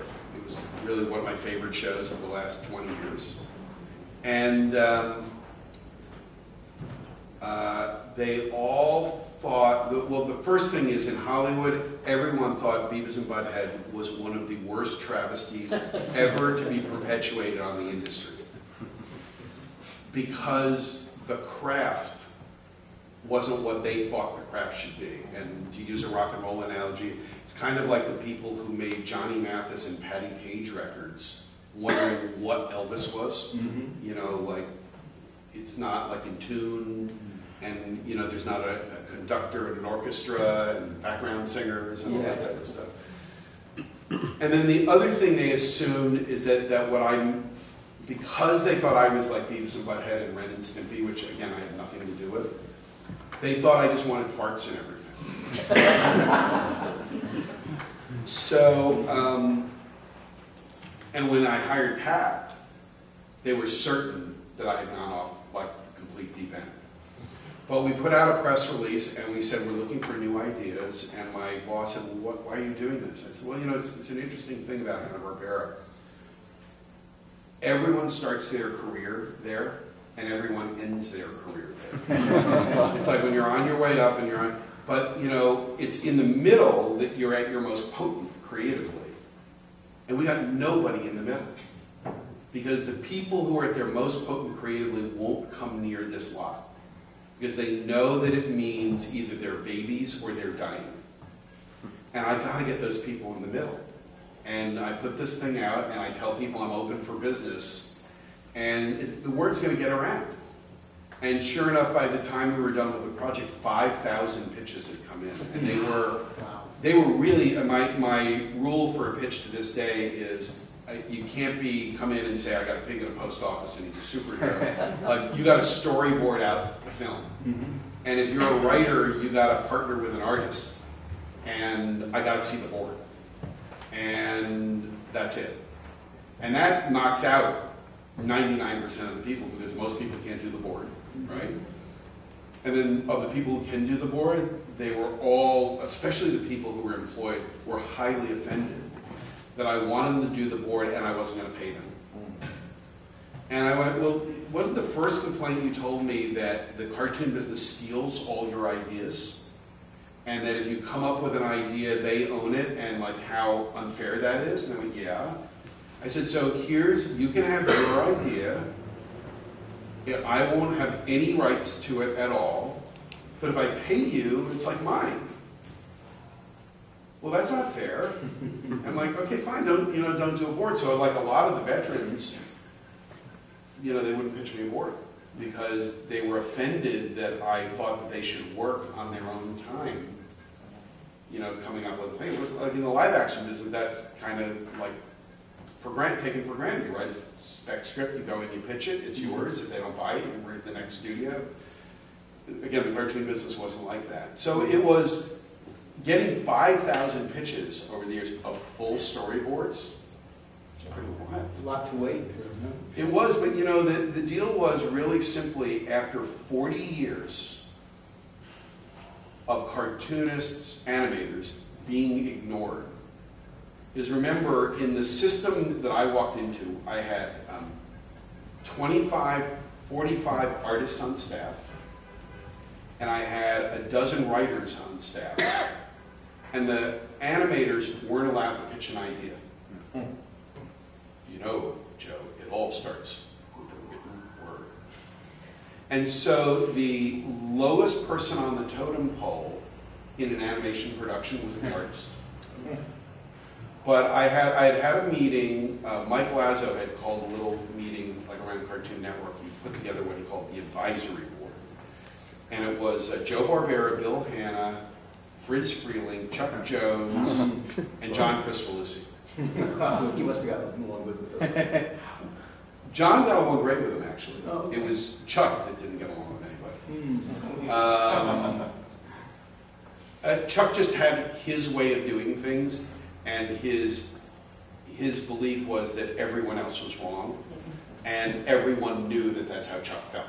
So that it was kind of tough. So anyway, Mike Lazo asked them, like, back in the day, how'd you make cartoons? And to make a long story short, they said, well, we went off in the corner and made the cartoons, and the producers went and made the deals, and that's how it was done. They were left alone. Right. And I thought to myself, well, I could do that. And when I walked in, and all the artists were not only left alone, they were isolated and not allowed. And I'm like, looking at all these guys, they were all artists. They were all like, well, how come they can come up with cartoons, but my artists can't? And I sort of flipped the tables, and it started this flood of energy, not just within the studio, but within the industry. Because people actually they didn't believe it. They thought like I was making it up. I spent pretty much, for the 5 years I was there, if I was around, town, I would have a couple breakfasts, a lunch, drinks, and dinner, always with some creative person telling them that I wasn't kidding. Right? And this just went on for years because they didn't believe it. But eventually it got us 5,000 pitches. It was Seth MacFarlane's first commercial cartoon, in addition to those series. And by the way, it got me a lot of people who we didn't get to series with, that I made series with afterwards. It got me a career, and it got a lot of them, started. Nice. It was awesome. Jack, can I ask you a question? How are we doing time-wise? I think it's about 8:30. Okay. It's a little after 8:30. If you want to take some questions or anything like that. Because I'm thinking that we barely got halfway through your career. Would you like to come back at some point? Oh yeah, I'll come back anytime. Yeah, okay. And but afterwards, here's the really, I did it again and again and again and more. And now we're today. Oh, so we don't have to do that. I mean, there are great individual stories, but they're all a version of exactly the same story. Right. Okay. Right, which is, where are the talented people in the world? Can I persuade them to come and talk to me and pitch their show? Which, by the way, has become, over the 20 years, harder and harder and harder and harder and harder. Because? Harder to find good people? Well, it's always hard to find good people. No, it's hard to persuade those good people to want to do anything with me. Why? Because once it got around what I did, everyone thought they could do it too. So all the studios started their own programs like that. Yeah. And even though every single one of them, with maybe one exception, one show coming out has failed. If you tell your mom that you made a deal with Disney, mom goes, "Oh wow, that's really great." And if you tell mom that you made a deal with a guy called Fred, she'll go, "What?" And so people would rather do a deal with like an entity that they think is special. Yeah. That's really it. So it becomes harder, and then it becomes harder every year to raise the money, right? Because part of it is like at Nickelodeon Cartoon Network, where I have some really big shows. They're like really just sick of it, right? I've been coming there for 20 years, and they're like, oh, him again. Oh, he's going to really be a pain in the ass, which I am. And they're partly right. I shouldn't be as big a pain in the ass as I am, but I am. I am what I am. And partly they think they need new blood, and they think they know how to find it, and they think that if I find the new blood, that they don't get any credit. So there's a lot of decent. And by the way, it's a lot of money. Sure. Like I asked them for a lot of money, and it's a different method than they use. Their method is cheaper in the short run, more expensive in the long run. But in work, nobody thinks about the long run. They can't. I mean, that's not their job. They have to think about like what they're doing now. So it just gets harder. Sure. I just read that Nick's got another development thing going where they want 1-minute cartoons from people with a single set. Yeah, I've never really noticed that they're like what a 1-minute cartoon is. Yeah. Right? Because to me, a great cartoon or a great TV, live action TV shows is about a great character, and a character you can be in love with. Exactly. And a 1 minute cartoon is like speed dating. You can find out if they have good teeth in the minute, but you don't really get to know anybody like in a minute. So whatever. By the way, this is the second time they've done the minute thing. So I don't know, honestly, what is on their mind. It didn't work the first time. I don't know what makes them think it'll work. But again, I'm wrong most of the time. I've learned over the years that I'm certain at any given moment what I think is right, and history shows that I'm wrong on a good day 8 out of 10 times. So maybe they'll make it work. And, We'll see. they're smart people. Okay, speak about smart people. I'm sure we have a few smart questions here. And anybody wants to be first? Okay, it's a guy's going to arm wrestle, so he gets to be first. No, I'm just a little confused about what you were saying a minute ago. Why would they be using that? So why would they be sick of you if your approach ended up in the end reaping such rich rewards for them? The misconception we're all under is that the people running businesses are logical, okay, and that, sorry. The 21st century. No one escapes the grid in the 21st century. Well, they just told me an ad is due today that I haven't done. That makes me really mad that they didn't tell me until today. Sorry. They're not logical. They're just like you. They're emotional people who are making decisions on all sorts of factors. And one of them is I've been annoying them for 25 years, and they're sick of being annoyed by me. And that the people who let me annoy them have all left, so maybe they can stop being annoyed by me too. So that's one set of people. Then there was the guy who spent an hour screaming at me yesterday, who I have a really big hit with. And I found out after I hung up that he's decided that I had an internet company that I started, and that I sold last year to YouTube. And he decided that I made millions and millions of dollars, and that I'm making millions of dollars from him on this show. And screw you, why are you making millions of dollars when I'm the brilliant one? So he's just mad at me, just for my existence. Now I'm not the only one he's like that toward. I mean, this is not a personal thing about me, right? It's just he's resentful. So they get sick of you for all sorts of different reasons. I mean, in his case, he had worked at his network 15 years ago, and then he left for many years, and then he came back. And when he left, I was there. And then I wasn't there for all the years in between, just like him. I literally came back the day he came back. But from his standpoint, it's oh my God, he's still there. And we're all kind of like that, right? I mean, there's days you're just sick of people.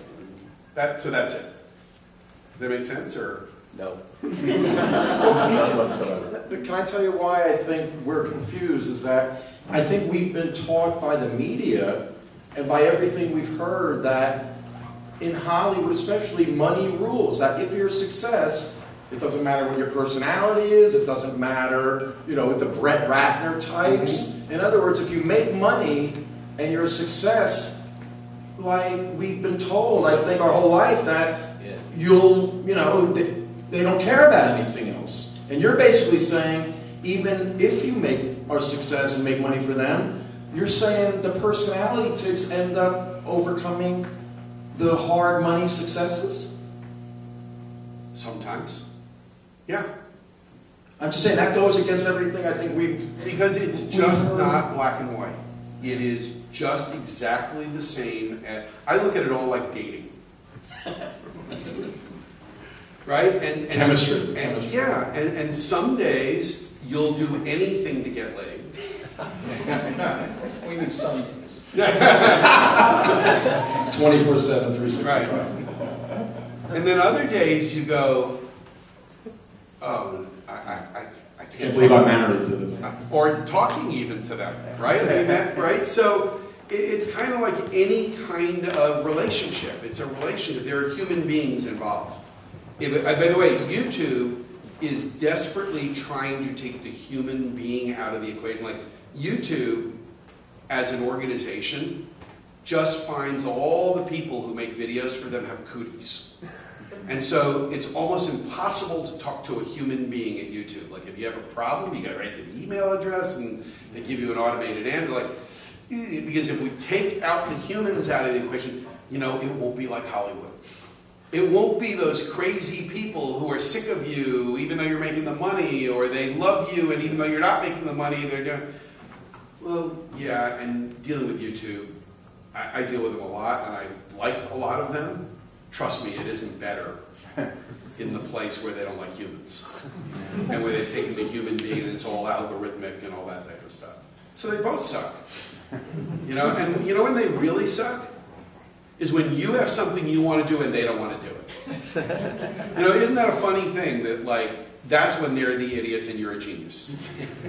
But, you know, that's just how it is. I mean, that's the human equation, I think. Okay, we have another hand raised there someplace. Oh, Sarah. Okay.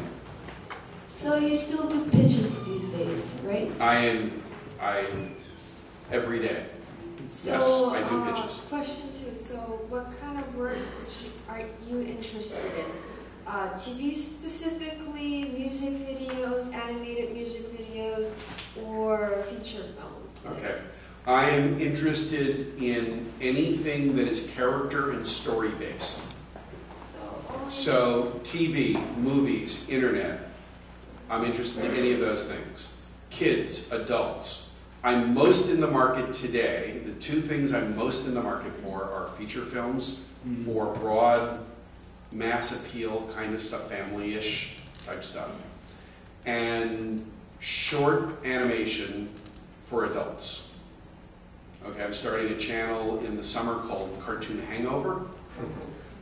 It's sort of a Adult Swim-ish type thing. It will be, I'll distribute my channel on YouTube, and I'll be making series.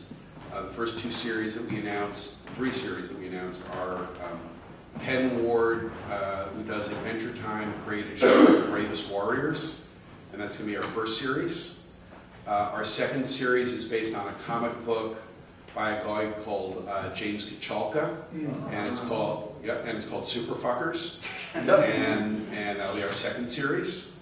And then our third series is the Cartoon Hangover series of shorts, and we're going to do another 25 to 30 shorts. In this case, instead of 7 minutes, they'll be 4-minute shorts, mainly because of the medium. And again, character-based, comedy. Oh, yeah, that's what I say, comedy. I'm in the comedy business. That's what I wanted to know. Right, I don't want to make Howell. Or Johnny Quest. Okay, we got another hand over here. And at the end, I'll give you my email address to anybody that wants to come in with a pitch and all that stuff. Could you tell us about your experiences with Adventure Time? I noticed your phone cover. I dig it. Jake the dog. Good. I was going to ask this. Adventure Time #2 from Boom Comics, out yesterday. Already selling like hotcakes. #1 in its third printing already. Recommend it highly.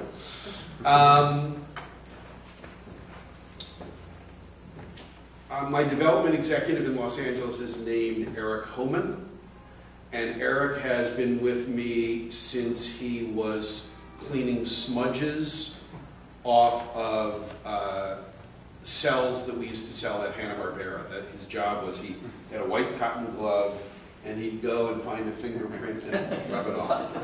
And he's been my development executive for several years, and lives in Los Angeles. And one of his jobs is to meet new talent, stay in touch with old talent, meet new talent. And so every year he goes to a series of end of the year college film shows. And so he went to a junior one at Cal Arts, and he met this guy called Penn Ward.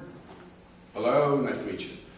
I went the next year when Penn was graduating as a senior, and among many other people saw Penn again, and Penn said, "Hey, I hear that you are looking for shorts pitches." And Eric said, "Yes." He said, "Can I come in?" "Yes." "Everybody's welcome." And Eric explained the pitch process to him for us, which is bring in a storyboard, basically a beat board of the whole film, right? Usually that knocks out a number of people who don't want to do that much work.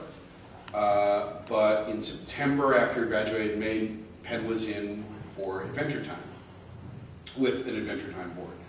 So Eric and my other production colleague out there, Kevin Coldy, had both seen the pitch a couple times, really liked it. I came to town, they pinned the board up, and Penn was the most unusual pitchee that we had had to that point, at least, well, no, that we've ever had. He was in shorts and a really thick wool sweater, and it was 98 degrees out. But I found out that he just taught himself to knit, and he had knit the sweater. And he had a guitar. And I will say that no one's ever pitched me with a guitar. And he picks up the guitar and sings, for those of you who've ever seen Adventure Time, it starts with a little ukulele song. Well, that was the song that Penn was singing with his guitar that day. It was like, if everybody see There's Something About Mary with Jonathan Richman and the guitar. It was just like that, right? It's unusual. And he makes the pitch, and I laugh all the way through the pitch. Everybody's laughing, but the drawings, Penn's drawing style, I don't want to call it primitive. It's certainly very unique to him. And he's not a high-level craft artist in the way that he draws. And I knew that he was a month out of school. So we had pitches all day long of all sorts of different things, and we sort of got together at the end of the day, Eric and Kevin and I, and we went through and then, well, what about Adventure Time? And I said, well, we're not making that. He said, what do you mean? I said, we're in the commercial film business here. We're not making art films. This is like a long student film. What are you talking about? And I said, the way he draws and the guitar and the sweater and stuff. And I said, have you ever seen any of his student films? And Eric hangs his head in shame and goes, no, I never. I said, well, do you know that, what is he time like? And, what kind of comedy does he want to? Well, we don't know. We really ought to do this. And I'm like, no, I really don't think so. I mean, I'm not in the art film. I like art films, but that's not. And they said, well, look, you got to do it. You laughed all the way through the pitch. And I said, uh-huh. So, well, it was a real laugh. You usually have that fake laugh. Busted, and so I said yes, because I was humiliated.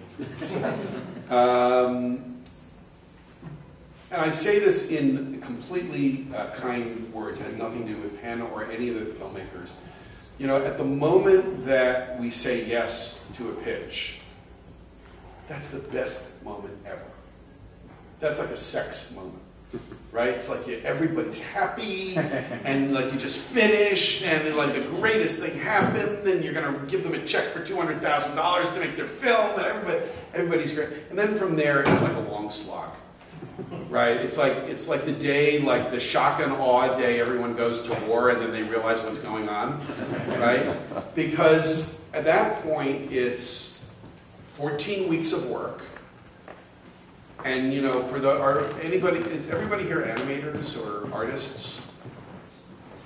Okay, so you guys know that what you do to an observer is like watching grass grow. Right? Like watching people draw makes being on a movie set look exciting. Right? It's not, so now you got a whole bunch of people in a room and they all got headphones on and God knows what they're playing and they're drawing and like nothing's going on. And then you wait months and months because you sent the film to be animated, and that's being animated somewhere else. So who the heck knows, right? And all along the way they're going, this Adventure Time thing is pretty good. I go, yeah, but what about, and you point to, because at that moment you've essentially spawned, 40 children, and you love them all, but you have no idea whether they're going to turn out to be ne'er-do-wells, or the President of the United States. And they're all kind of equal at that moment. And you're just praying that one of them will turn out to be president. So Adventure Time comes out, and need I say more? Has everybody seen the pilot of Adventure Time on YouTube? Abraham Lincoln. Yeah. I'll never forget. It's truly, every film we've ever completed is magic. Everyone that has made it to series is super magic. The Fairly Oddparents, which is in its 11th year, is just pleasant magic.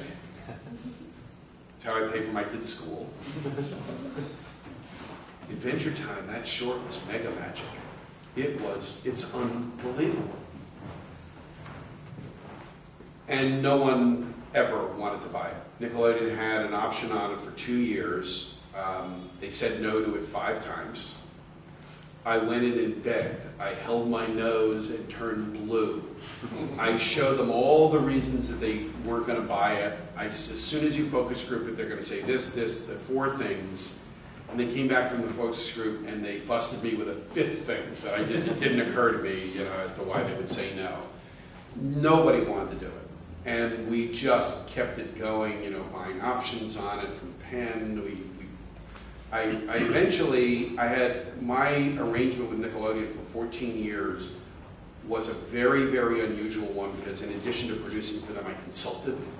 And because I was a secret, consultant, I was exclusive to Nickelodeon. I wasn't allowed to make anything for any other kid network. So I finally, the 5th time they turned down Adventure Time, I walked in and I said, how about if you rip up my exclusive contract? They said, well, that's going to cost you X million dollars. I go, yeah, can you rip it up? And we ripped it up. And I went across the street and Cartoon Network said, yeah, we'd be really interested in this. And then they hired the new guy.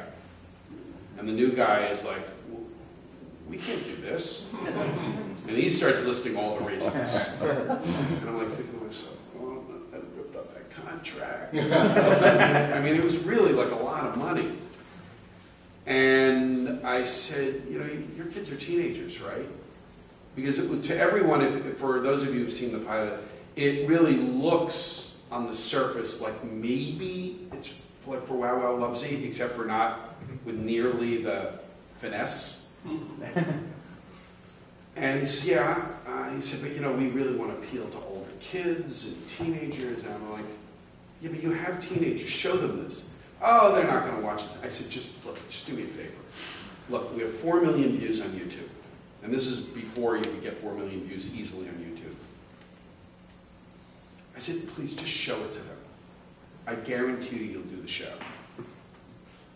And he calls me and goes, how did you know? And that's what I know. That's what I know how to do. I look and see who watches the thing on YouTube. I know. They love it. And so they said yes. That was 4 seasons ago. And now it's a phenomenon because it's mega magic. Right? Which I think all of you who have seen it would agree. It is like nothing. I used to say that about Powerpuff Girls and Dexter's, and because they really, in that era, those cartoons changed what was going on in television cartoons, like stylistically, story-wise and stuff. They really came from a different place than things have been going on for about 15, 20 years at that point. Chowder, Flapjack, Adventure Time, Regular Show, Gumball, those are all sort of the leading edge of where it's all going. I personally put Adventure Time way ahead of those others, though I have great respect for all of them. with the exception of the fact that they're not mine and I don't get paid. I think Adventure Time's like in a different universe, actually, in terms of its meganess. But they're all, part of that. We're in that moment with them where they're pointing us somewhere, and I'm just beyond thrilled that I'm able to be associated with it on some little level. It's amazing. Impressive. Do we have time for like one or two more questions? I figured the last two. Okay. If I go one and then... It spells it. I never really asked. Oh, yeah. Yeah, somebody who hasn't, the fellow in the front row, he's been waiting. Actually, you kind of answered my question before. Oh, okay. So, how about the guy in the blue back there, though? Because he didn't ask a question. Okay, well, we'll go one and then two. Well, he's answered the question already, so let's give the new guy a chance. In case Fred has such a big mouth that we don't get to the next question. Hi, this isn't really an animation question, and my facts might be wrong, so please correct me. But I believe you were involved with David Karp, the founder of Tumblr at one point. I still am. You still, I would like to know about that experience. And long story short, I'm involved with David Karp in a completely different path, but for the exact same reason I'm involved with Penn Ward, which is he is a stunning talent that I met when he was 14, and his mother was my kid's science teacher. And he was having a tough time at school. He was at Bronx Science and not getting along too well. And his mom asked if he could visit my office because she heard that we use computers at my office because I had a little internet consulting business. So David came by and he really loved it. We had a crazy Russian engineer that spent time with David, Igor. And I said, you come back if you want. He goes, how much? I said, any day you want, just come back. So he came back, I think, almost every day after school.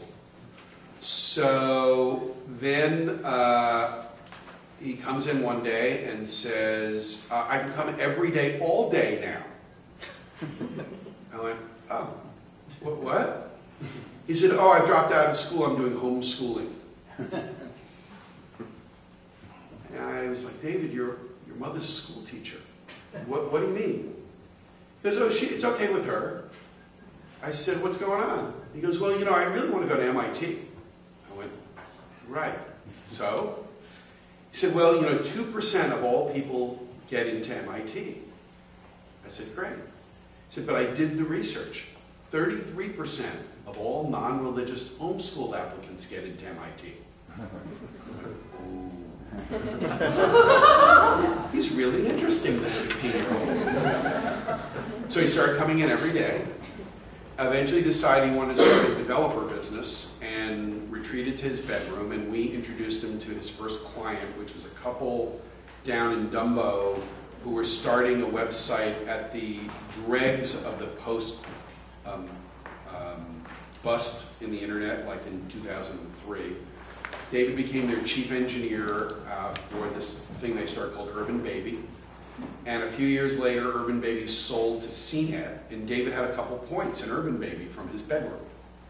And he made a couple $100,000, I think, actually, which, for a 19-year-old, not too bad. So he calls up and he goes, you think that I could rent a desk from you? I'm really sick of being in my bedroom. Sure. So he comes and he's an independent developer. And during that period of time, he developed the idea. I wanted to do video.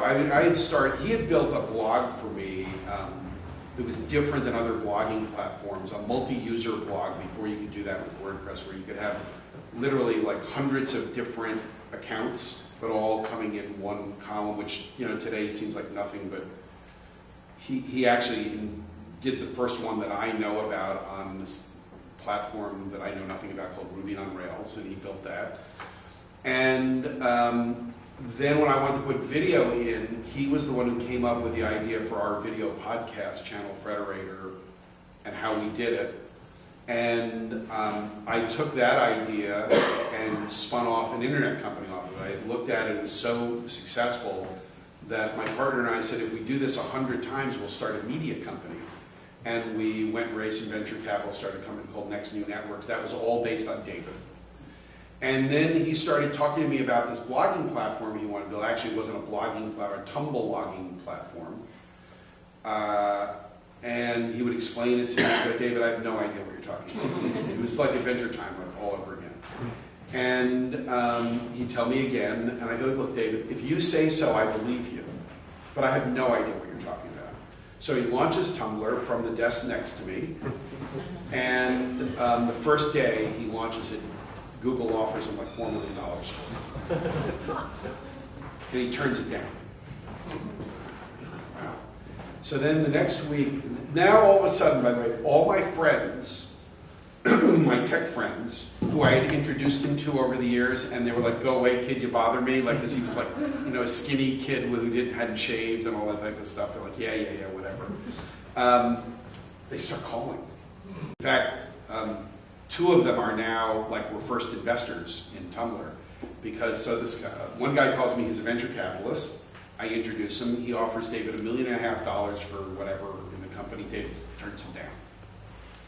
And he comes, he goes, you know, I want to raise a little bit of money, but I don't want them to be in control of my life and all that. I just want enough money to hire an engineer.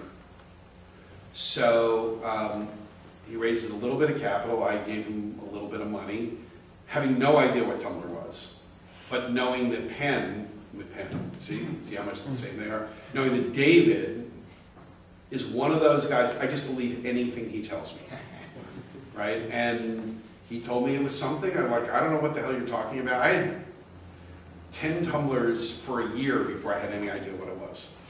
And I was on the board for all that period. So,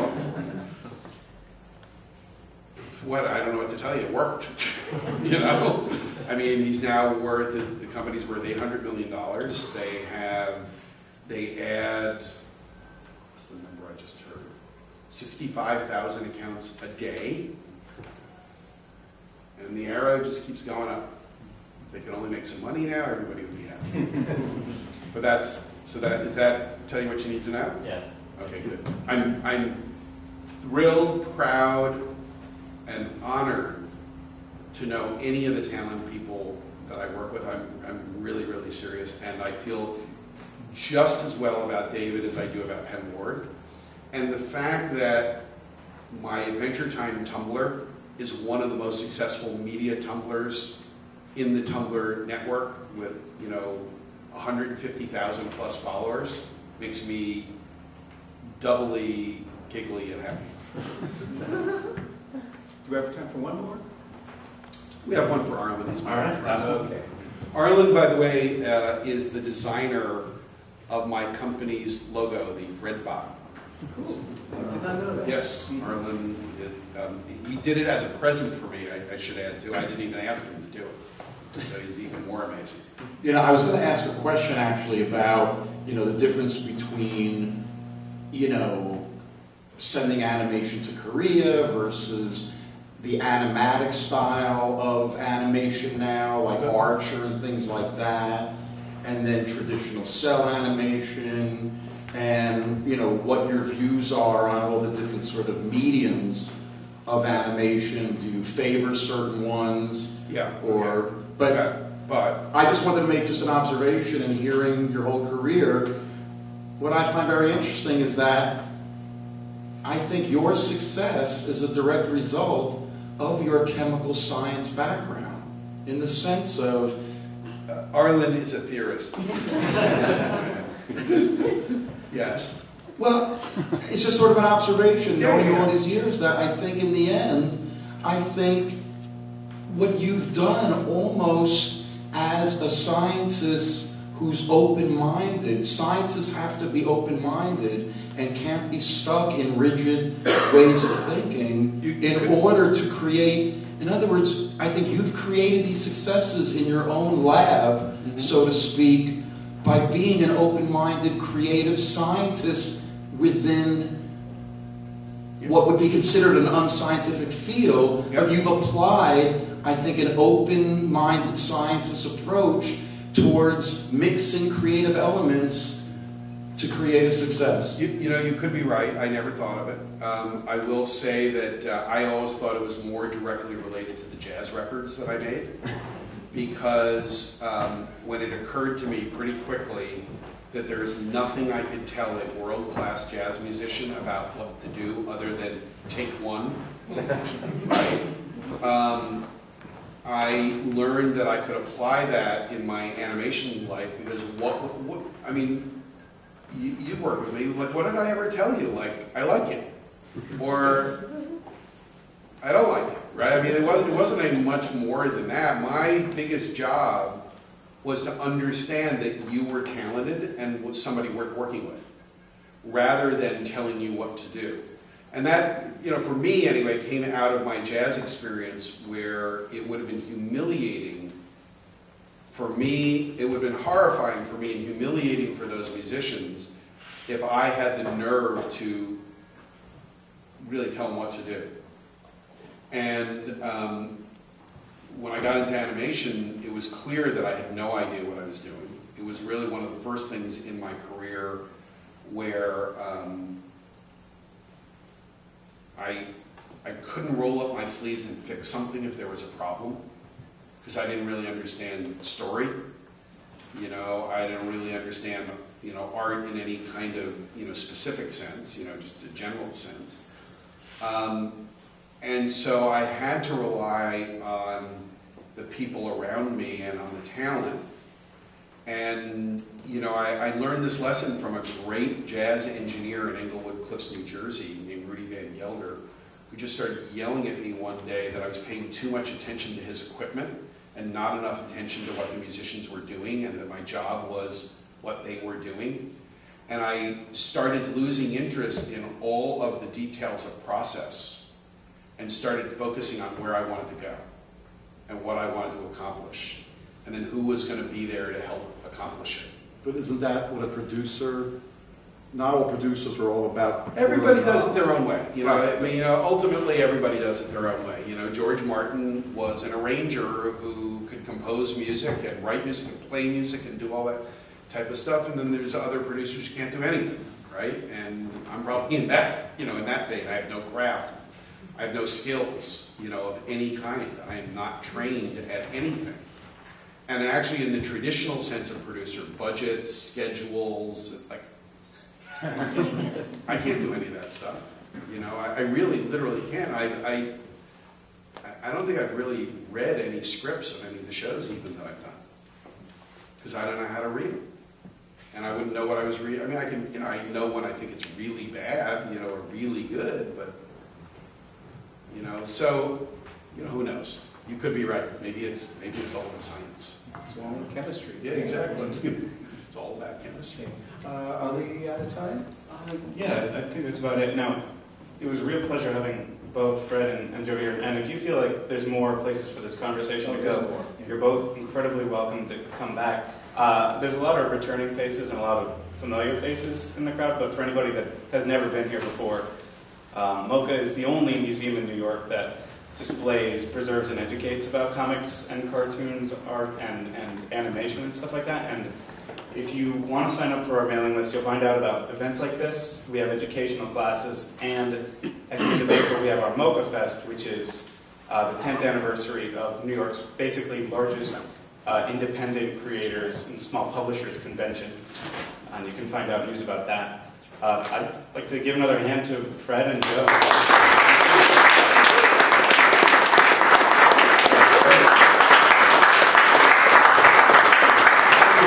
Thank you all for being part of the evening. Thank you. Yeah, thank you, everybody. Good job.